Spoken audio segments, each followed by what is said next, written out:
Bonjour à tous, petite vidéo assez rapide histoire de répondre à une question qui revient régulièrement. Comment imprimer un poster? Donc une image plus grande qu'une feuille A4 grâce à mon imprimante papier feuille A4.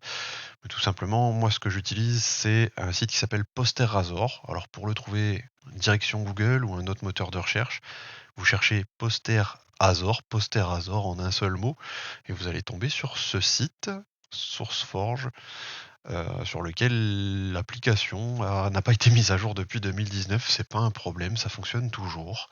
Vous avez une version logicielle, je vous la déconseille puisqu'en fait vous avez une version, browser, donc navigateur, qui est disponible ici même. Vous cliquez dessus depuis un ordinateur, n'essayez pas forcément depuis votre téléphone, ça donne de moins bons résultats et l'interface se charge immédiatement.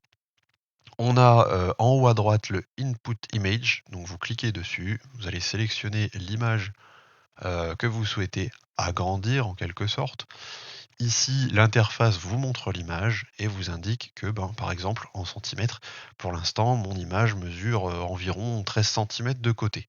C'est pas assez grand, je voudrais qu'elle mesure environ 25-30 centimètres pour que ça puisse être chantourné pour ma part. Donc on va ensuite aller cliquer sur Next et définir le paper size, donc la taille du papier à l'heure actuelle. Bon, le A4, c'est très bien. Mon imprimante a des bordures qui ne permettent pas d'imprimer sur la limite du papier, 1,5 cm, c'est réglé, c'est très bien, on va garder ça comme ça. Overlapping size, c'est cette fameuse bande qui va être utilisée pour que vous puissiez voilà, recouvrir une feuille sur une autre et puissiez coller, donc appliquer du scotch ou de la colle, ça marche très bien. Ici, je choisis de mettre cette zone en bas et à droite et je vais faire Next. Ici, l'interface à la à cette étape-ci montre le résultat final. Donc finalement, 1, 2, 3, 4 feuilles qui vont présenter mon image agrandie.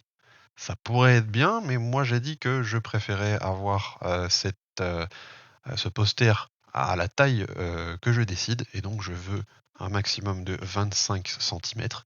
Donc là, par exemple, si ça passe sur deux feuilles, j'aurais pu mettre 30 centimètres, ça passe sur quatre feuilles. On va le garder comme ça, ce sera peut-être plus parlant pour l'exemple.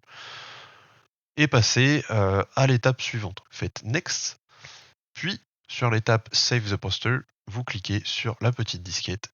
Ça va vous télécharger le fichier au format PDF que vous pouvez ouvrir, charger avec votre lecteur fichier PDF classique.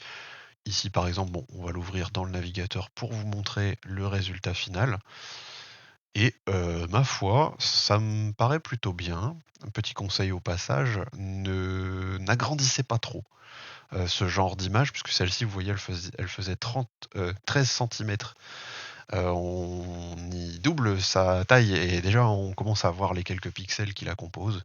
N'agrandissez pas trop ou essayez de trouver à la base des images qui soient relativement bien définies, assez belles au niveau du grain. Voilà, n'hésitez pas sur cette vidéo à la partager à vos copains makers ou autres, simplement afin de les aider.